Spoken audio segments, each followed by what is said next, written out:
Alright, so it's been 9 games with Sabonis in Sacramento, 8 games with Haliburton in Indiana. I figure why not look at the early returns of this trade. Let's start with Sacramento. They are 4 and 5 with Sabonis, and their offensive rating when Fox and Sabonis are in the game together is 117, which is great. And Fox's numbers have been great, 26 points on 50% shooting in that time span. Sabonis is running what seems like a million handoff actions a game. A lot of them for De'Aaron Fox, of course, but it seems like it's infectious. Whoever happens to be in Sabonis' area code, if he's got the ball at the elbow or the top of the key, where they are putting him a lot, by the way, he is looking for the closest guy, usually starting from the corner, to then run some sort of an action with, whether it's of course, just your classic handoff and then he screens, or it's like he'll just throw a bounce pass behind himself and then you just catch it in stride and once again he'll screen for you. And yeah, De'Aaron Fox is receiving a lot of these.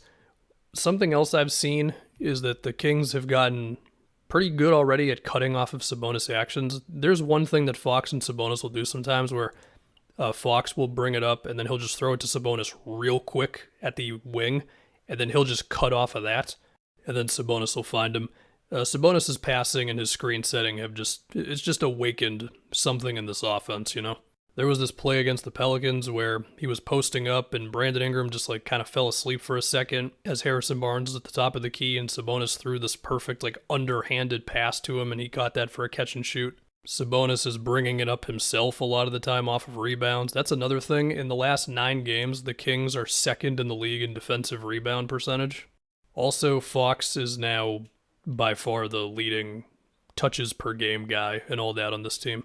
And that was a big thing, right? Like, they weren't just betting on Sabonis being better than Haliburton, they were betting on him and Fox having this great partnership. And so far, it's been good, man, no doubt.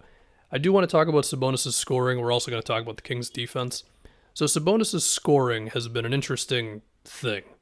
He has had 5 games of 15 or less points. He also had a 33 bomb against the Nuggets, a couple 20-point games.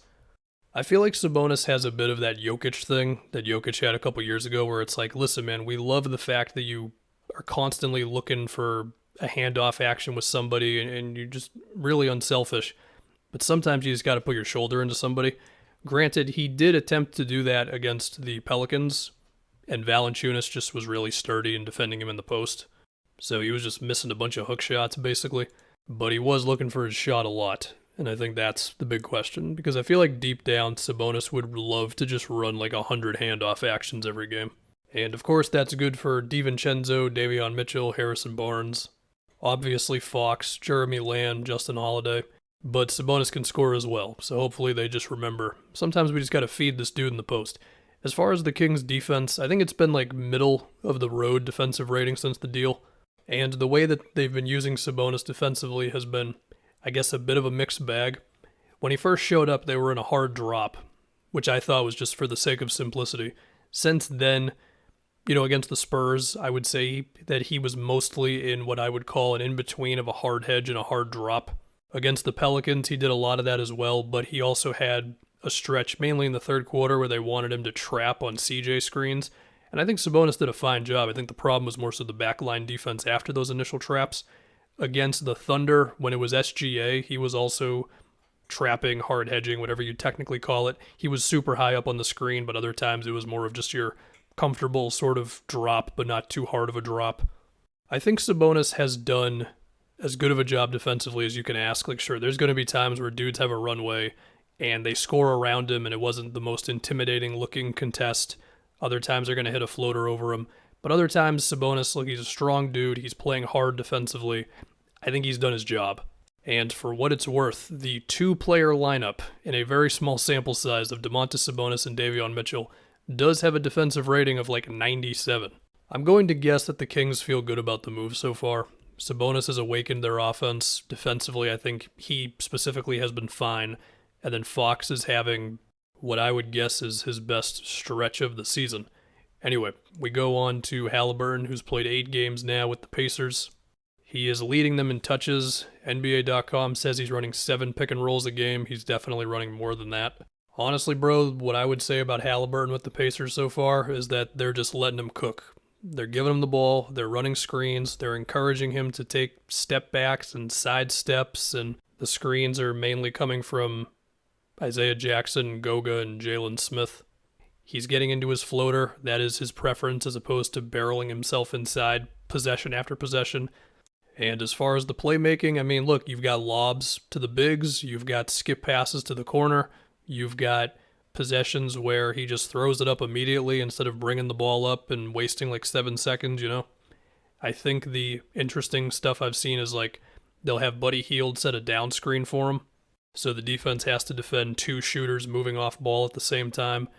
They'll have Duarte run screens on the opposite wing, and then an obvious help guy would be the dude guarding Haliburton. I think there's also been some Spain pick and roll, which has allowed Isaiah Jackson to get free for a couple of lobs. He has shot 6 free throws or more 3 times with the Pacers so far, but in those games, a lot of them were like somebody reaching on him after he gets around the screen, not really him pulling a Jimmy Butler impression or whatever. And that's always going to be a question, like, will Haliburton shoot enough free throws in his career to be as efficient as you really want him to be? Or maybe his shot making will be so good it doesn't matter. I mean, his percentages so far in Indiana have been amazing. He's got like a 65 true shooting, which we would assume will not hold up over the long term. And of course, I was super negative about the deal for the Kings, and after I calmed down, I was like, well, I still don't love it, but I think both teams are going to feel satisfied at this moment. Another question is also, what does this look like with Miles Turner, and also like what is the long-term thing with Indiana? I mean, you got a decent crop of young talent here between Haliburton, Duarte, granted Duarte's an older rookie, O'Shea Brissett, Jalen Smith.